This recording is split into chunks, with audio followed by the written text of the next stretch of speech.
모든 세법은요 사실상 현황으로 부과합니다. 무려 세금이 1억 5,300만 원이 나왔어요. 양도소득세가. 혈압이 오르지요. 스트레스 받아서 병나게 생겼습니다.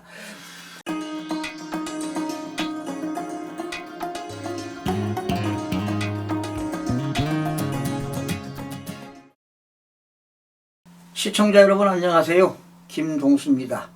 자, 오늘 또 양도소득세 실수 톡톡입니다.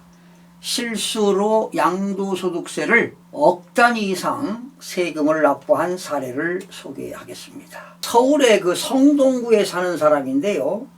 2018년도에 주택을 하나 샀습니다. 그러니까 2017년도에 조정 대상 지역이 지정됐어요. 2017년 8월 3일인데 그 이후에 집을 샀어요. 그러니까 조정 대상 지역이 되겠죠. 그러나 조정 대상 지역이 해제된 것은 2023년 1월 5일입니다. 그런데 이 사람은 좀 지식이 있었던 겁니다. 어떤 지식이냐? 조정 대상 지역에서는 그 지역 지정 이후에 집을 샀기 때문에 2년 이상 보유하고 2년 거주했다는 내용을 알고 있었습니다. 그래서 이분은 2년 보유하고 2년 거주했기 때문에 당연히 주택을 팔면 세금이 없는 것으로 알고 주택을 팔았습니다. 5억이 샀어요. 2018년도 4월에 5억에 사가지고 2023년 지난해 7월에 1월 달에 조정 대상 지역이 해제된 이후에 7월 달에 10억에 팔았습니다. 그리고 이제 세금이 없는 걸로 비과세 신고를 했지요. 그런데 세금이 나왔다는 겁니다. 무려 세금이 1억 5,300만 원이 나왔어요. 양도소득세가. 그러니 얼마나 속이 쓰리겠습니까? 혈압이 오르지요.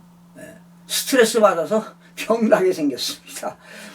자, 이 이유는 이 사람은 오피스텔을 하나 가지고 있었습니다. 그러니까 당연히 오피스텔은 주거용이 아니고 업무용으로 알았던 것입니다. 업무용으로 알고 임대 등록도 하고요. 부가가치세도 환급을 받았습니다. 그런데 그 세입자가 사무실로 들어온 게 아니라 임대차 계약을 하고 세입자가 주거용으로 사용했다는 겁니다.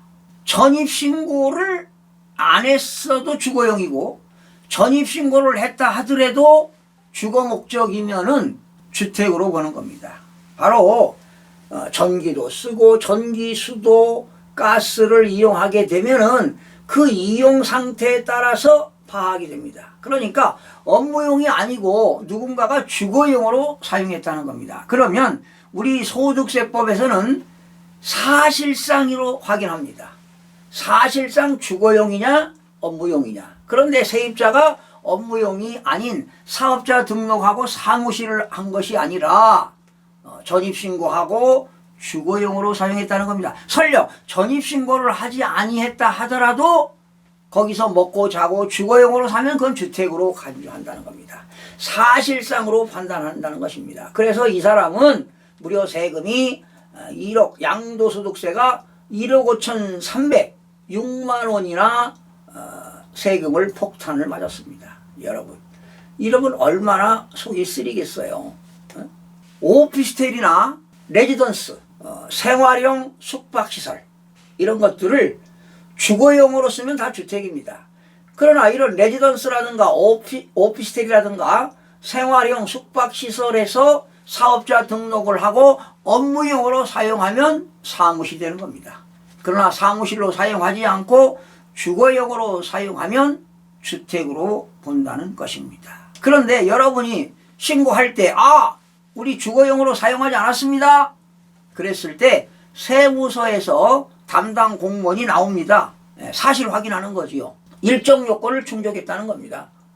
그리고 제3자 진술할 수 있어요. 이 사람이 사무실을 썼느냐? 매일 여기서 숙식을 했다면 그건 주택입니다.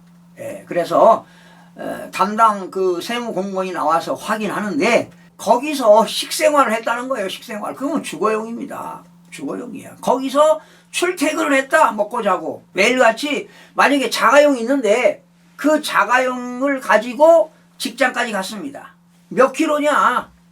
몇 킬로냐? 늘 거기서 왔다 갔다 했고 그랬다면 그건 주택으로 볼 수밖에 없습니다. 전입신고 안 했더라도. 그래서 이 사람은 과세관청에서 세금을 1억 5천만 원 물었습니다. 한번 해보겠습니다, 여러분. 늘 계산해 보는 겁니다. 실지 양도가액이 이 사람이 10억에 팔았어요. 그리고 실지 취득가액은요, 성동구에 소재하는 아파트를 5억에 샀습니다. 5억에. 그러면 원래는 뭐 여기에 취득세 등 또 법무사 서기료 또 공인중개사 수수료 자본적 지출 양도할 때 들어가는 공인중개사 수수료 그런 건 생략했습니다. 그냥 순수하게 그냥 계산하는 겁니다. 양도 차익이 5억이 생겼어요. 그러면 당연히 여기서 장기 보유 특별공제 빼겠죠. 여러분 지금 여러 번 했기 때문에 여러분 이제 아주 전문가가 되는 겁니다. 장기 보유 특별공제. 몇 년 보유했느냐? 2018년 4월에 사가지고 2023년 7월에 팔았으니까 2009년, 10년, 11, 12, 13 딱 5년 한 3개월 보유했습니다. 그러면 5년에서 6년 보유했으니까 장기 보유 특별공제는 2%입니다. 1년에. 그러면 2% 공제하지요? 그럼 5년이면 10% 공제하지요. 그렇죠? 1년에 2% 공제하니까 5년 이상 보유했습니다. 5년 이상 6년이니까 10% 공제하니까 양도차익의 10%니까 0.1입니다. 그러면 5억에 10%면 얼마입니까? 5천만 원이 장기 보유 특별 공제가 되겠습니다. 그러면 양도차익에서 장기 보유 특별 공제를 빼게 되면 양도소득 금액이 나옵니다. 양도소득 금액은 4억 5천만 원이 되겠죠. 자, 그러면 양도소득 금액에서 무엇을 공제합니까? 양도소득 기본공제를 뺍니다. 얼마? 250만 원을 뺍니다. 그럼 뭐가 나옵니까? 양도소득 과세표준이 나옵니다. 양도소득 과세표준이 4억 4,750만 원인가요? 4억 4,750만 원이 나옵니다. 자, 이때 이 과표가 3억 원 초과 5억 원 이하일 때 3억 원 초과 5억 원 이하일 때는 40%, 5억에서 10억은 42%, 10억이 넘어가면 45%입니다. 그래서 과표가 3억 원 초과 5억 원 이하이기 때문에 세율이 40%를 적용합니다. 자, 40%를 적용하니까 1억 7,900입니다. 그런데 여기에서 뭘 공제합니까? 누진공제를 빼줍니다. 누진공제가 얼마냐? 2,594만 원입니다. 그냥 공식입니다. 2,594만 원을 공제하면 뭐가 나옵니까? 산출세액이 나오겠죠. 납부세액이 나옵니다. 얼마입니까? 1억 5,306만 원입니다. 1억 5,306만 원. 이 세율을 잘 모르시는 분들은 양도소득세 계산법 두 번째 시간에 8단계 초과 누진세율과 차등 비례세율에 대해서 세금 계산하는 세율을 정확하게 설명을 드렸으니까 지금 이걸 모르시는 분들은 다시 그 제 유튜브를 양도소득세 계산법 두 번째 시간을 꼭 들으시면 이 내용을 정확하게 알 수가 있습니다. 자, 그러면 양도소득세가 1억 5,306만 원이니까 지방소득세 내야 될 거 아니에요. 10%. 그러면 1,530만 6천 원이 되겠죠. 그럼 합치면 얼마냐? 1억 6천 6만 6천 원이 세금이에요. 착각해가지고요. 자기 오피스텔이 있는 거 알아요. 그런데 업무용인지 생각하고 그냥 깜빡한 거지요.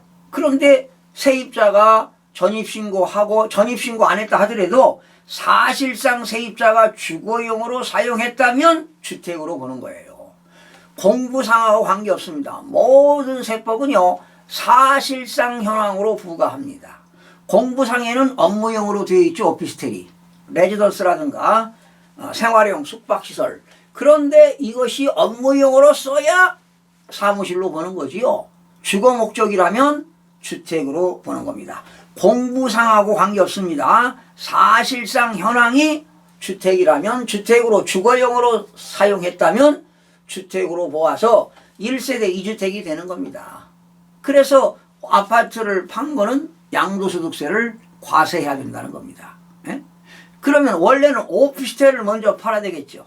그래야 세금을 적게 나올 거 아니겠습니까? 이건 양도 차익이 5억에 사가지고 10억에 팔았으니까 지금 양도 차익이 5억이 생겼기 때문에 이렇게 1억 5,306만 원의 양도소득세를 내야 된다는 겁니다. 이런 사례들이 비일비재합니다. 그래서 양도할 때는요, 항상 전문가한테 상담을 하시고 또 의심나는 거 있으면 저한테 질의하시면 성심성의껏 여러분들에게 전해드리도록 하겠습니다. 시청자 여러분 고맙습니다. 구독과 좋아요, 알림 설정을 누르시면 더 많은 정보를 얻을 수 있습니다.